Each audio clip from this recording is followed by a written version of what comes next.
Oi, meu nome é Júlia Gomes da Costa e no primeiro semestre a soja foi um tema que me interessou muito e foi isso que me levou a escolher o artigo Influenciamento na qualidade proteica de novos cultivares de soja destinados à alimentação humana.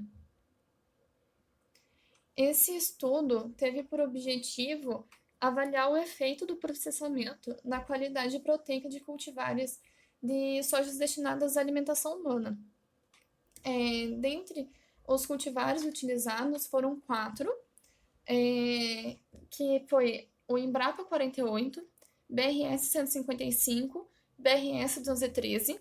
Esses três foram fornecidos pela Embrapa Soja de Londrina. E o quarto foi o FVTN 105, que foi fornecido pelo Bioagro. Sendo que desses quatro, o FVTN é sem lipoxigenase, o BRS 115 tem teor reduzido de inibidor de tripsina e o BRS 213 é isento de lipoxigenase. E o Embrapa 48 é o mais convencional e o mais utilizado pela indústria brasileira de extração de soja. Para começar, teve a produção da farinha, e foram feitos tanto a 130 quanto a 150 graus Celsius por 30 minutos no tratamento térmico, né? Sendo que para obter a farinha integral, o processamento foi submeter os grãos em estufa com circulação de ar, depois resfriar esses grãos, moê-los com a casca e passá-los em peneiras de espessura a 0,42 milímetros, para assim obter a farinha integral. Para obter a farinha de soja refinada, a única diferença é que antes de moer, eles quebram a, a retirada da casca, para assim ter a farinha refinada. Sobre as dietas experimentais que foram feitas, foram todas baseadas na dieta AIN 93G e foram modificadas para estar fornecendo 9,5% de proteína, sendo que o teor dessas proteínas foram determinados pelo método Kjedal.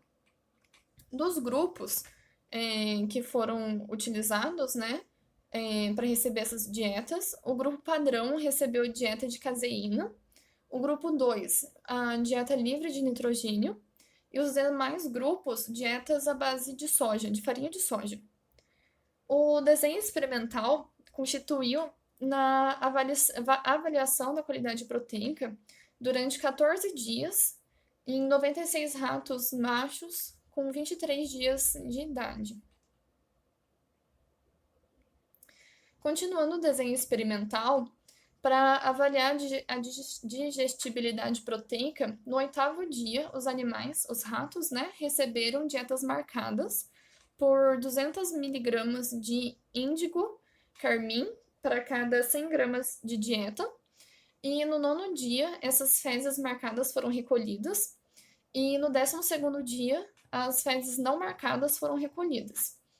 E para o processamento dessa avaliação, essas fezes foram submetidas à secagem em estufas com circulação de ar a 105 graus Celsius por 24 horas. Depois, em seguida, né, pesadas, moídas e analisadas pelo método Kjedal para determinar o teor de nitrogênio. Para o quociente de eficiência proteica, ou PER, para ele ser determinado, foi considerado o ganho de peso desses ratos em relação ao consumo de proteína. Para a razão proteica líquida, que também pode ser chamada de NPR, para essa determinação foi considerado o ganho de peso mais a perda de peso livre de nitrogênio em relação ao consumo dessas proteínas desses animais, por esses animais, né? Sobre os resultados, os animais que receberam farinha de soja apresentaram o PER e o NPR e a digestibilidade proteica menores do que os que receberam dieta à base de caseína. Para o coeficiente de eficiência proteica e a razão proteica líquida, ou PER e NPR, resultou-se que o cultivar da Embrapa 48 não houve diferença comparado com o BRS 155. Porém, o Embrapa 48 foi superior ao UFVTN 105 e ao BRS 213, quando comparados.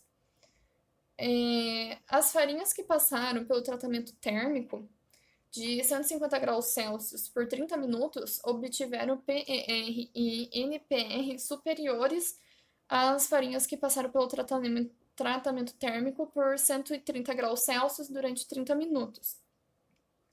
Quando comparada às farinhas com casca e sem cascas, para esses mesmos resultados, observou-se que as farinhas com casca obtiveram resultados superiores do que as farinhas sem casca. Para a digestibilidade proteica, os cultivares de proteína de UFVTN 105 foi maior que os demais quando submetidos a tratamento térmico a 130 graus Celsius por 30 minutos. Já quando foram submetidos a tratamento térmico por 30 minutos a 150 graus Celsius, o BRS 213 obteve valor inferior do que os demais, sendo que os outros três obtiveram valores bem similares. Já a farinha com casca sem casca, né, a integral ou a refinada, as farinhas com casca tiveram digestibilidade proteica superiores às farinhas sem casca ou refinada.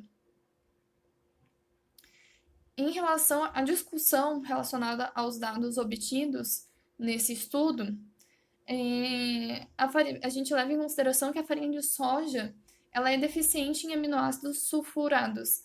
Assim, ela tem limitada a sua utilização para a síntese proteica. Então, isso faz a gente entender que não nos surpreende os resultados obtidos em relação à farinha de soja e a caseína.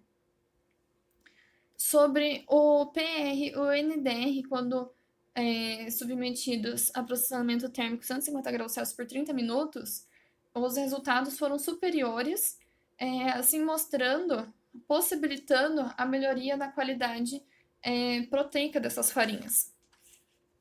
A digestibilidade proteica é uma indicação da eficiência que as proteínas são hidrolisadas pela enzima digestiva e absorvida pelo organismo. E a farinha de soja os valores foram menores quando comparado à da caseína, as dietas à base de caseína. A casca da soja também temos que levar em consideração que tem fatores antinutricionais, o que elas podem interferir na qualidade proteica dessas farinhas. Mas, nesse estudo, as farinhas com casca, que mantiveram a casca, as farinhas integrais, teve uma maior qualidade proteica. E isso pode ser explicado pelo fato que provavelmente o tratamento térmico reduziu o teor dos antinutricionais desses grãos.